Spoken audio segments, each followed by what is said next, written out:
We're talking about creation science now. All you have handouts for up to this point is basic. It's a brief introduction, and then it's the case for creation. And next week we'll be looking at the case against evolution. John, this is going to be real redundant for you because of and you too, Gary, for all the filming that we're doing on the creation and evolution. Brief history of the evolution-creation debate. And by the way, up to this point, we've shown that atheism has failed to disprove God's existence. Therefore, we've shown that the existence of God is at least possible.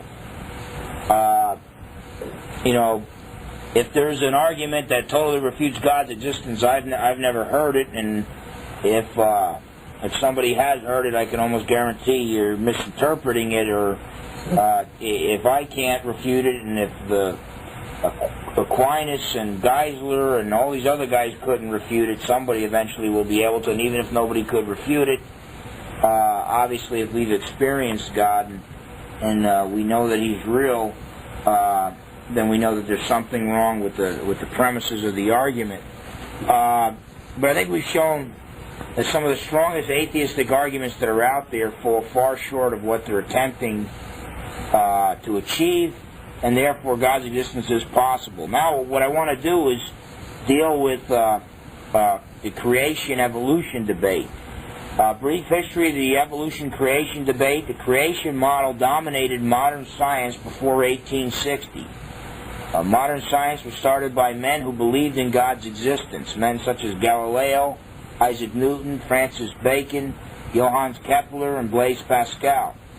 Their belief in God's existence formed the basis for modern science. It could be argued that modern science would not have come about in any other worldview other than a theistic worldview. You see, they believed that a reasonable God created the universe in a reasonable way so that through reason man could find out about the universe in which he lives. Evolutionists have thrown out this base for modern science, so the question arises, without a reasonable God, can the universe really make sense? Now, the evolution model dominated modern science after 1860. Around 1859, 1860, Charles Darwin published The Origin of Species. He proposed a naturalistic explanation for the origin, a naturalistic as opposed to a supernaturalistic explanation. He proposed a naturalistic explanation for the origin of the universe, for the origin of first life, and for the origin of new life forms. He taught that nature can be explained without appealing to a supernatural origin. This became the dominant view in science since 1860. Now, the thing is, don't ever let it intimidate you that most New Testament scholars are non-believers. Don't ever let it intimidate you that most Old Testament scholars are non-believers. Don't let it intimidate you that most scientists are non-believers. See, the fact of the matter is, most humans are non-believers. Okay?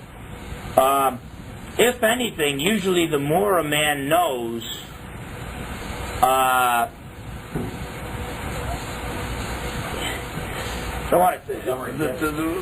shouldn't say the more he knows, but the more status a man has, the less, just like Christ preached to the poor people because the richer people were not as receptive to him. And so people who succeed and rise to the top are less likely to see their need for God, and their diversions are working for them pretty well, so that they're not able to see their need for God. They're having a good time and that type of thing. When they get sick, they've got the money to go to the doctors. And so don't let it intimidate you that usually the leaders of a society and the people at the top, if you want to call it that, are predominantly non-believers. Anyway, what I want us to do is look at the scientific method. We mentioned it briefly in the last lecture. The scientific method starts with observation. Okay? See, the point I'm going to be trying to make here is that evolution is not a scientific fact. Even C.S. Lewis, in one of his works, referred to evolution as a biological fact. C.S. Lewis was a very bright man, but that just showed how intimidated he was by his colleagues in the scientific professions.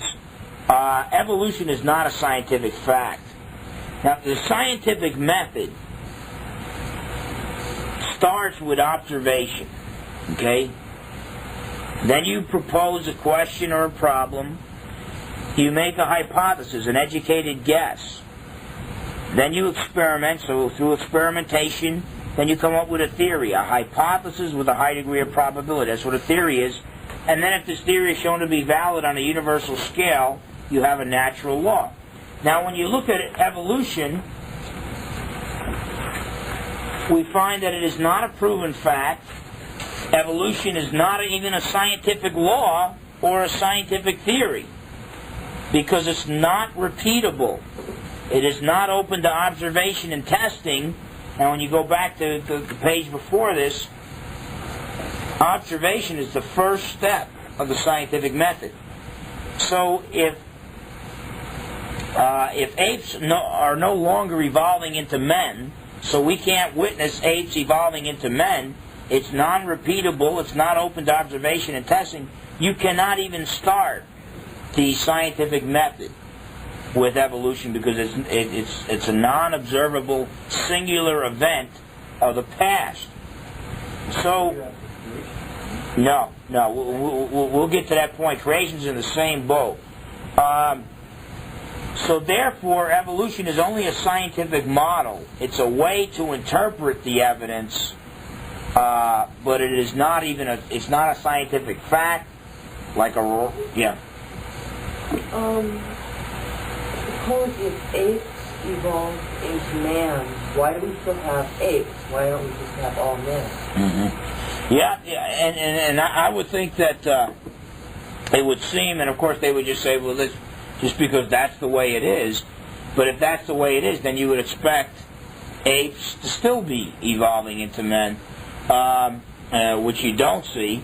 And then also, where are the missing links, the transitional forms somewhere in between apes and men, and between these other animals? Like, for instance, the reptiles and birds, what direction does it go with them? Reptiles to birds. And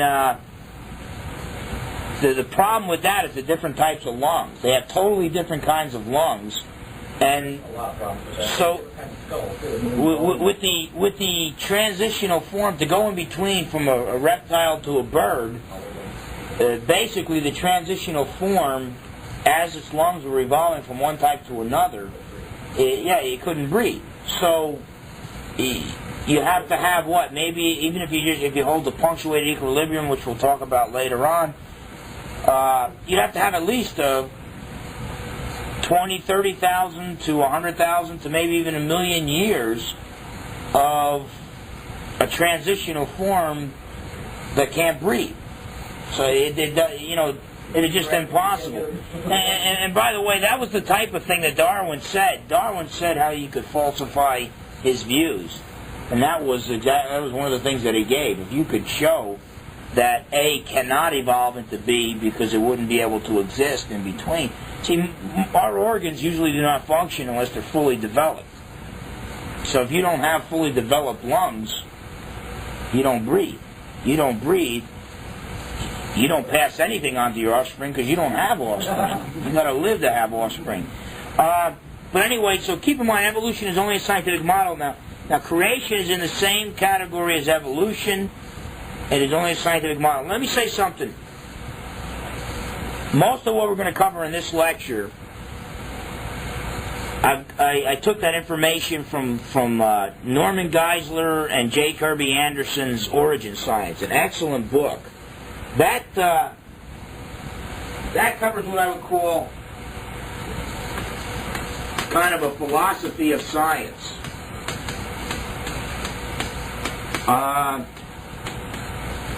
An overview of the rules that we play the game called science by, okay? Most scientists, both evolutionists and creation scientists, don't know a hill of beans about philosophy of science, okay? So that most of your scientists use model, theory, law. They use it so they interchange them left and right to the point where they're just shooting from the hip the whole way. They have not thought their views out. Now, Henry Morris and Dwayne Gish, their books I go to when you really want to, not a synthetic overview of science like through Geisler and Anderson, and also J.P. Moreland in his book, one of his books on science gives a pretty good philosophy of science. But when you want to analyze different areas within science, then Henry Morris's books are really good, and Dwayne Gish. But Henry Morris will say that because no one observed the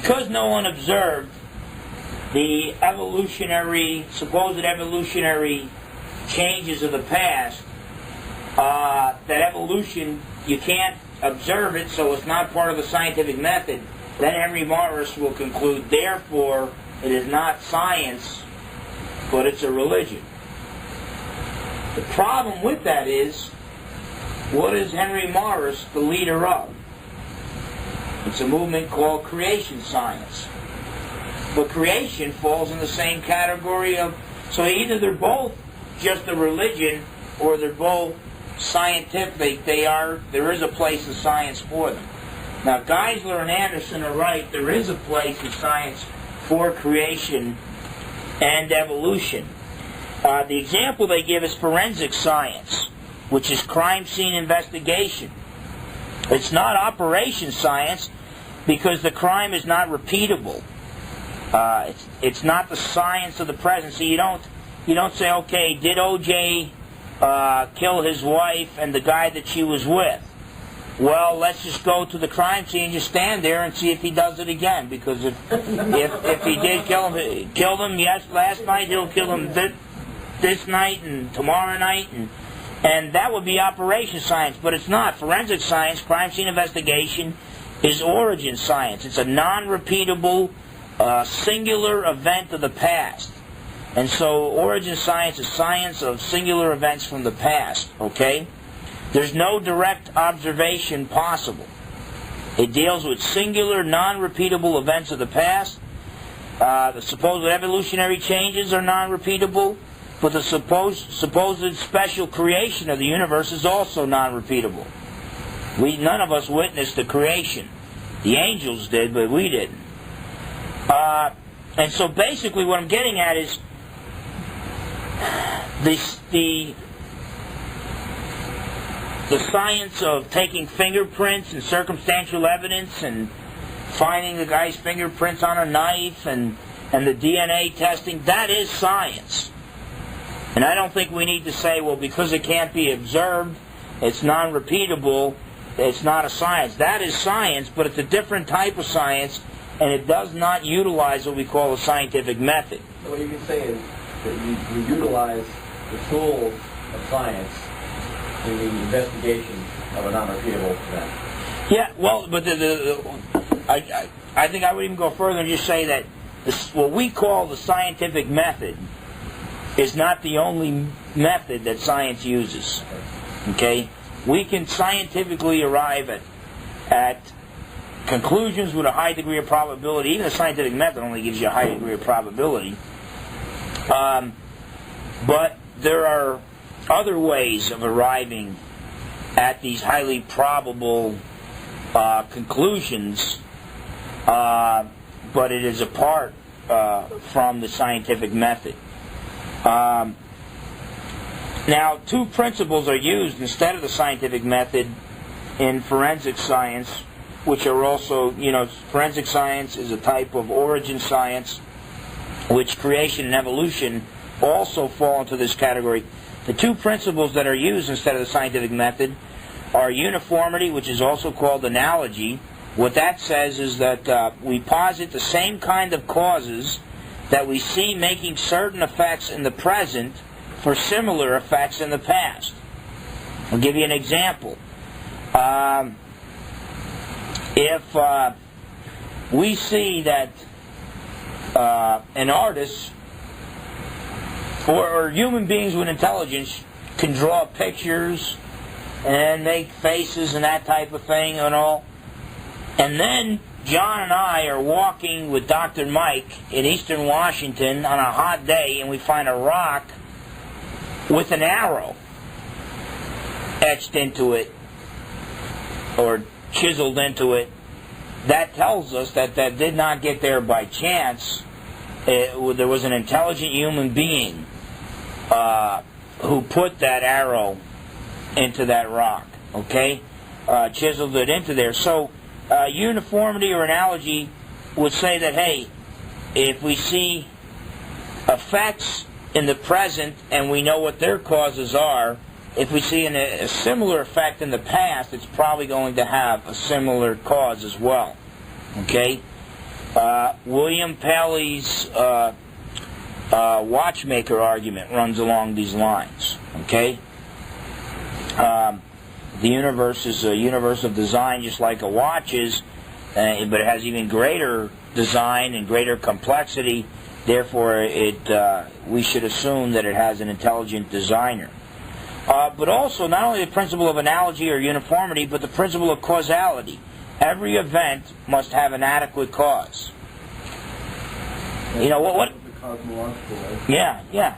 But you know, to detect what would we have done if the detective showed up and there's Nicole Simpson, all her throat slit, just laying there on the ground. This other guy all chopped up and cut up and bled to death, and they're laying there, and they say, well, I read a good, what if the detective got out there and said, I read a good philosophy book the other day that said that we couldn't prove the principle of causality, therefore I think things could happen without a cause, so this could have happened without a murderer, let's close the case, there's no way to prove that anybody did this.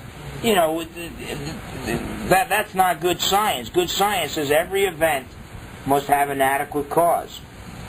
And so the question that faces us, or that which we must face, is which model, which way to interpret the evidence, which model, evolution or creation, is more plausible.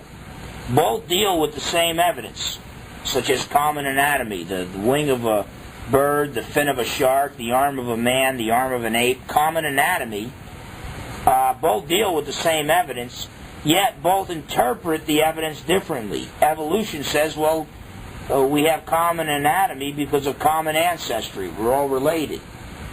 But the creation model would say, no, it's a common designer.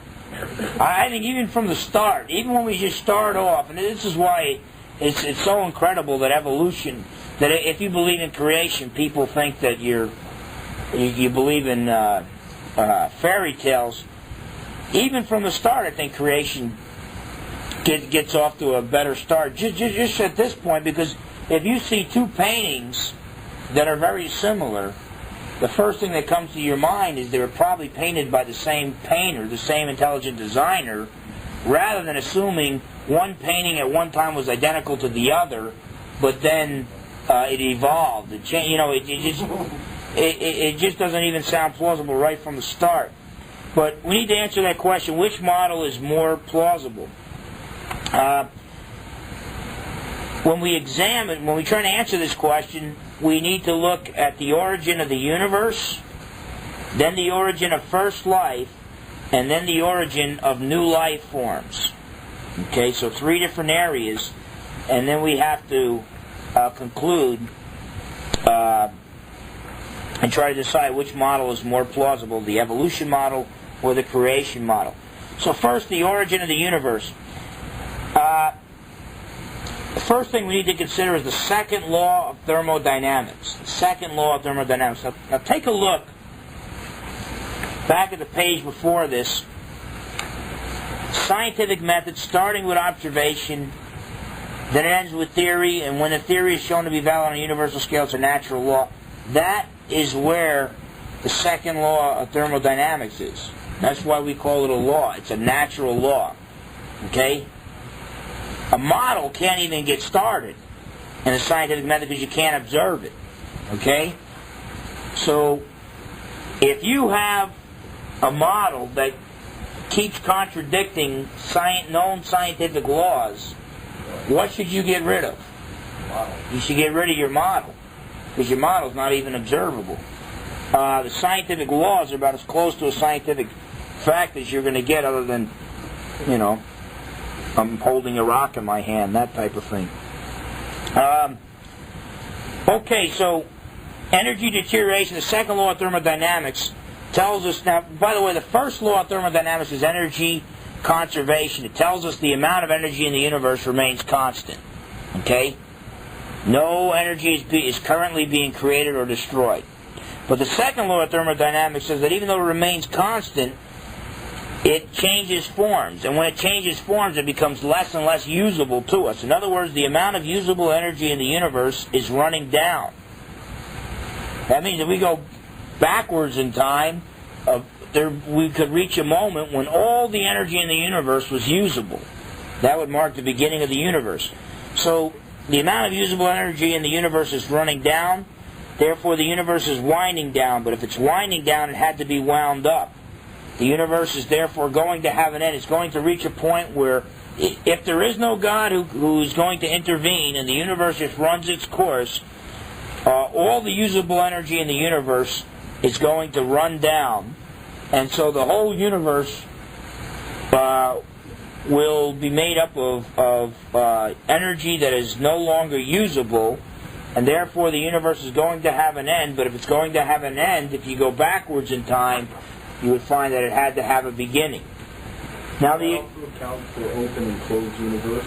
Well, what I don't like it, open and closed universe. You can use that in different senses. An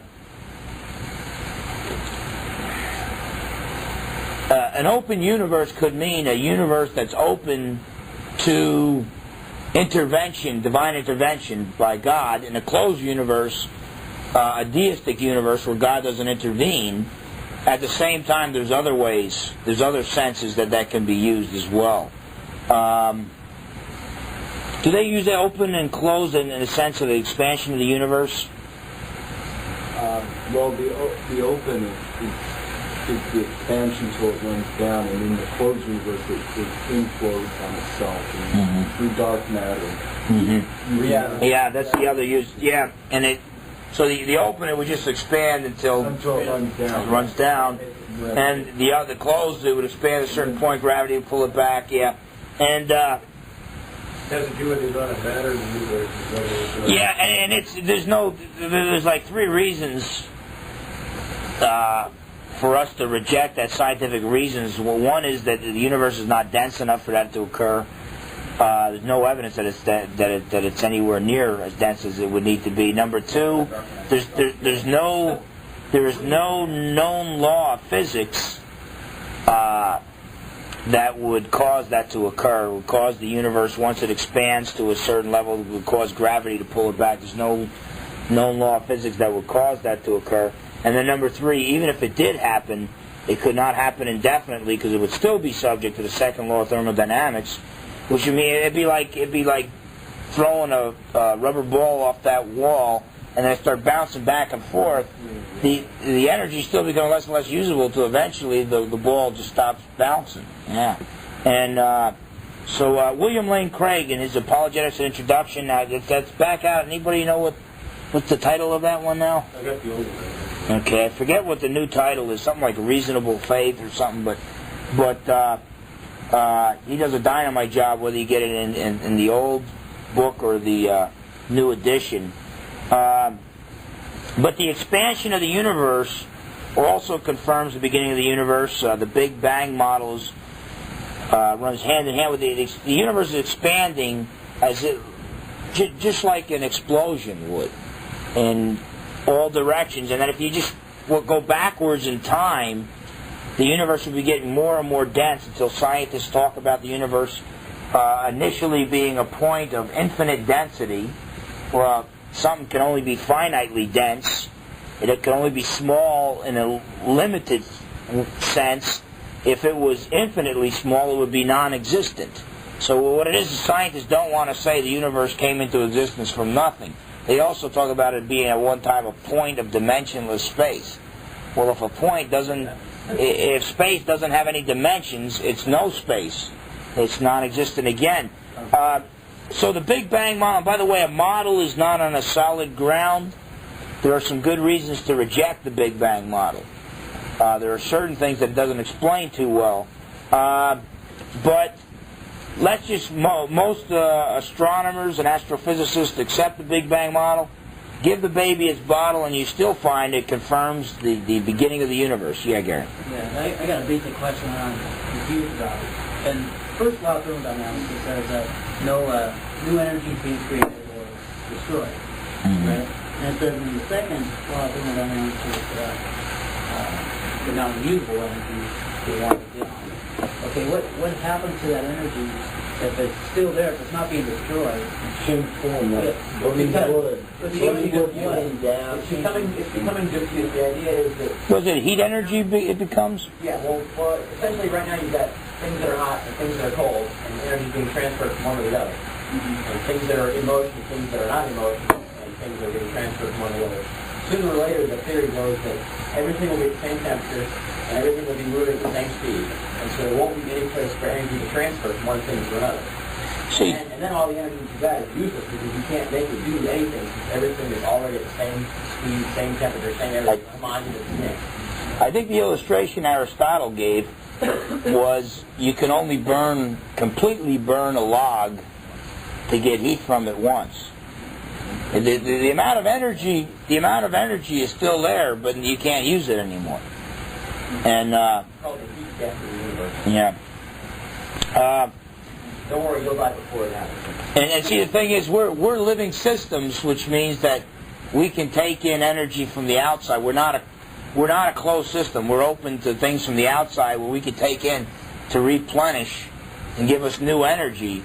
But if we stop eating, the second law of thermodynamics will catch up with us a lot quicker. But the universe, yeah, and even if you do eat, but the universe, especially from an atheistic standpoint, but from a scientific sense, we have to view it as a closed universe, i.e. not open, and I'm using it in the sense of open or closed to God. Because okay, when you examine when you're examining a rock and another rock, and you're trying to figure out why is one rock different from the other rock, you're not going to just say, well, maybe God just came off the throne, came down, and made this rock a little bit different, then went back up. You don't want to bring God in as an explanation unless you have no natural explanation possible, okay? And it used to be, every time there was an earthquake, every time there was a volcano, they used to say, well, God did it, period. And left out any natural explanation. But science, by definition, has to look for natural explanations. But the creation scientist is arguing, though, eventually you run out of natural explanations, and it's impossible for there to be a natural explanation, and then you have to have a supernatural explanation.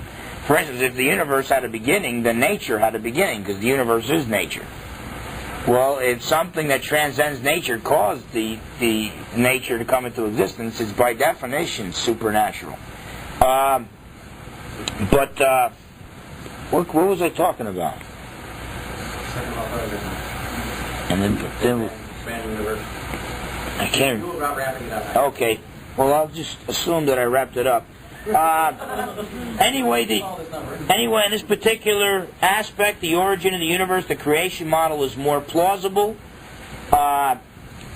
because the universe had a beginning. Therefore, something outside the universe had to cause it to come into existence. The universe could not have evolved from nothing. Remember, nothing is nothing. Nothing can do nothing. Therefore, nothing can evolve into nothing. And so the universe is not eternal. It had a beginning. The creation model is more plausible. Oh, talking about how we take in energy from outside, but the universe has no outside to take in energy from. Okay, so that's the origin of the universe. Now, the origin of first life. Evolution teaches spontaneous generation, that life came from non-life without intelligent intervention. It just spontaneously arose. Creation teaches that an intelligent being intervened to bridge the gap from non-life to life. Okay? It's not that life didn't come from non-life. I mean, God formed animal from animal. God formed what? Theistic evolutionists. God formed Adam from the dust of the ground, and then breathed life into his nostrils. So he brought life from non-life. So creation teaches that an intelligent being intervened to bridge the gap from non-life to life. Now, spontaneous generation, the view of evolution, violates the law of biogenesis and the cell theory. Now, the law of biogenesis says that all living things arise from prior living things. It's a scientific law.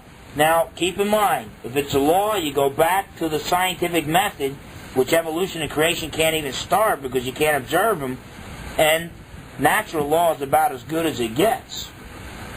So again, if your model, whether it's creation or evolution, keeps contradicting, continues to contradict scientific laws, then what do you get rid of? You get rid of your model. It's time to take on a new model. Spontaneous generation violates the law of biogenesis and the cell theory. Now, the cell theory, I don't believe it's considered to hold the status of a law, but it's still firm enough to where you can observe it, and it reaches the end of the scientific method, stopping just short of a law. So it's still on firmer ground than a model. The cell theory says that the cell is the most basic unit of life. Okay? And then it says that all existing cells came from prior cells. But then in the college science textbook that I had, it said this, of course, doesn't apply to the first living cell, which had to have evolved from non-living material. Well, where did they prove that? They didn't prove it. Well, they just contradicted what they were saying. Well, why did they contradict it? Because they assume, well, we assume there's no God. So where else are you going to, from nothing, nothing comes. Before you had any life, before you had the first cell, you had nothing but non-living material. Therefore, it must have evolved from that. But so they're willing to violate scientific theories and scientific laws rather than bend the knee to God. Now, the creation model is perfectly consistent with the law of biogenesis, the cell theory, and as we mentioned earlier, the first and second laws of thermodynamics. But by the way, when the Bible says, in the beginning God created the heavens and the earth, and then it says that He created the universe in 6 days and then rested on the seventh day, what does that tell? That tells us the first law of thermodynamics. God is resting from His creation work. Nothing is now being created nor destroyed. Okay? And then when Jesus said in Mark 13:31, heaven and earth will pass away, but my words will not pass away, what is He telling? He's telling us the universe is winding down. It's the second law of thermodynamics. So you can laugh at the Bible, but the Bible is much more consistent with modern scientific law than with natural laws than any evolutionary model would be. Let me see. So spontaneous generation, the view of evolution, violates the law of biogenesis and the cell theory. Natural laws by themselves do not produce specified complexity. Now, specified complexity is the highly complex genetic information found in a single-celled animal. Natural laws can explain the Grand Canyon, and this Norman Geisler has argued for this. Natural laws can explain the Grand Canyon, although I think you could make a case too that the Grand Canyon was caused by a worldwide flood. But natural laws can natural laws can explain the Grand Canyon, Yet natural laws cannot explain the faces on Mount Rushmore. You see, the faces on Mount Rushmore have complex, highly complex information that would show signs of intelligent intervention. A single-celled animal contains enough genetic information to fill an entire library. Now, Rory Wessinger has done more research on this than myself. I believe this is the DNA alone, the information found in the DNA of a single-celled animal contains enough information to fill one volume of an encyclopedia. But when you take the RNA and other information found in the cell, you can fill an entire library. But let's just take a look at the DNAs. In a single cell, enough genetic information to fill one volume of an encyclopedia. The question comes up, how many explosions would it take in a print shop for a Webster's Dictionary to be produced by chance, or one volume of an encyclopedia to be produced by chance? Well, the fact of the matter is, no matter how many explosions you had, you would never get one by chance.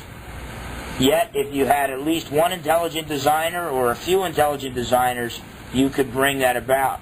So intelligent intervention is needed to produce specified complexity. Therefore, the creation model is more plausible in dealing with the origin of first life, just as it was with the origin of the universe. You know, Carl Sagan has gone on record saying that if we received a single message from outer space, that would prove intelligent life on other planets. Yet, according to Carl Sagan, a library's worth of information got here by chance, because he believed a single cell got here by chance. Wickramasinghe, who is one of the two leading scientists from Great Britain, himself and Hoyles, Wickramasinghe admits that life could not be produced by non-intelligence.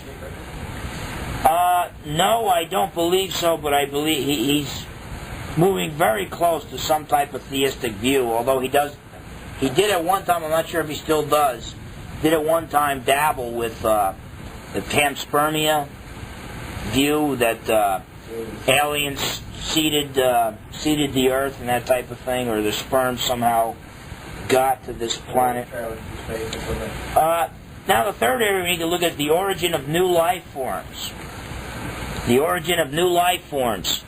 But the fossil record, when you examine the fossil record, which is supposed to prove evolution, you find that new life forms appear suddenly and fully developed.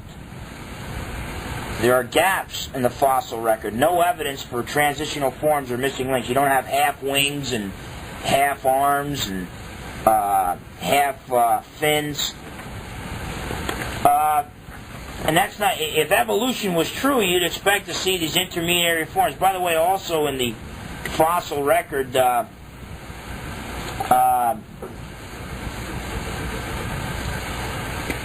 lost my train of thought. We'll have to deal with it when we get further on, when we start talking about the case against evolution. Some of the problems with the fossil record, they just, they're out of order. The fossils are out of order, and sometimes the entire layers are out of order. And if the fossil record was caused in the geological column, if the fossil record in the geological column was caused by a worldwide flood, a worldwide catastrophe, then you would expect, through upheavals of the Earth's crust during this catastrophe or after this catastrophe, immediately following it due to tidal waves, you would expect to see some shuffling around of that column. But if it took millions of years for this layer to be deposited, and millions of years for the layer on top of it, then it doesn't seem to me to be any explanation why you would find the layers reversed, the order reversed, or fossils showing up in the wrong layer, or the simple ones are supposed to be on the bottom and the complex ones on the top, and that's the normal order. But it's a general rule that there are so many exceptions to that some scientists even question if there's any rule there at all. And so I think that's a lot more consistent with the creation model. And Henry Morris gives what I think is a plausible explanation as to why you would see more complex life forms towards the top and the more simpler forms towards the bottom, because that's the more intelligent life would the more intelligent, everything's getting killed in its own habitat. So the deep sea creatures going to be lower than as you're getting up in the reptiles are going to be lower than the man, but man with his intelligence is going to get to higher ground. And a rabbit could have drowned before a tyrannosaur. Yeah. So, but anyway, also in the origin of new life forms, the human brain, it contains enough information to fill 20 million volumes of encyclopedia. Now, natural law cannot produce 20 million volumes of encyclopedia from one library's worth of information, which you find in a single-celled animal. Again, intelligent intervention is needed to impart more complex information. Now, evolutionists often point to mutations as the process by which evolution takes place.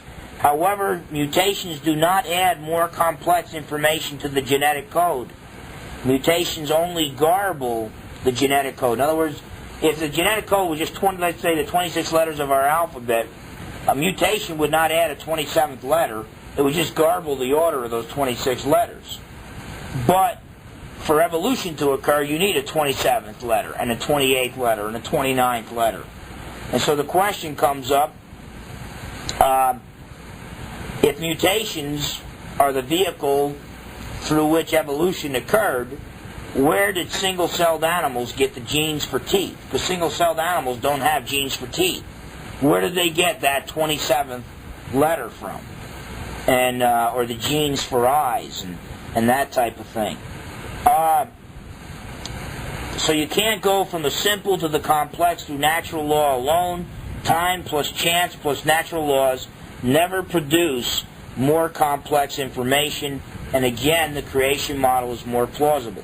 So the conclusion of our three scientific tests is that the creationists have never seen the invisible creator, of course, apart from God becoming a man in the person of Jesus Christ, but creationists have never seen the invisible creator. Still, evolutionists have never seen the supposed evolutionary changes of the past. But by using the principles of uniformity and causality, we see that creation is a far superior model than that of evolution. The universe needs a supernatural cause, and this cause must be an intelligent being to bring life from non-life and complex life forms from simple life forms. Now, that's pretty much the case for creation, as we use origin science to determine that the creation model is more plausible. Next week, what we're going to begin to look at are some of the major problems with evolution, hence the case against evolution, which, the case for creation is itself a case against evolution, but we'll take the case against evolution even further next week. So if anybody has any questions, we close with those questions.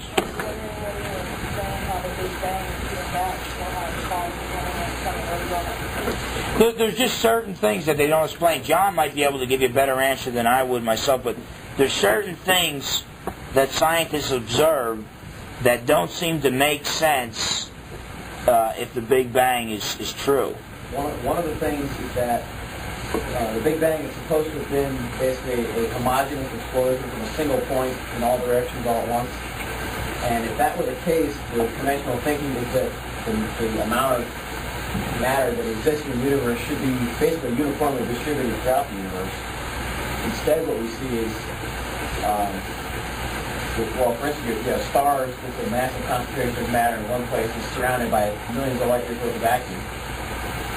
On a grander scale, stars don't form all by themselves. You have stars in large groups. And between one group, one galaxy and another galaxy, you get even vaster expansions of emptiness. Where did all this emptiness and concentration and vacuum, where did that come from if you started with a homogeneous explosion? Exactly. Right? This is another example of specified complexity for patterns. You've got, spiral galaxies are always spiral galaxies.